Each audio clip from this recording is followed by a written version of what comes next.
বন্ধুরা, আজ একটা গল্প নিয়ে এসেছি, প্রকৃত বাস্তব গল্প। একটা ছেলের জীবনী। একটা ছেলে একা রান্না করতো, খেত, থাকতো। তার কষ্ট কমানোর জন্য একদিন বিয়ে করলো। এখন ছেলেটা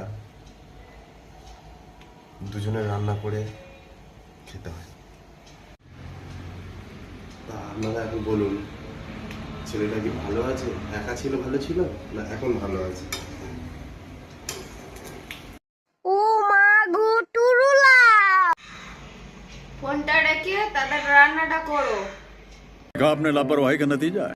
তো বন্ধুরা, এবারে বলো, এটা শুধু আমার একার না, প্রতিটা ছেলের জীবনের গল্প, বাস্তব গল্প।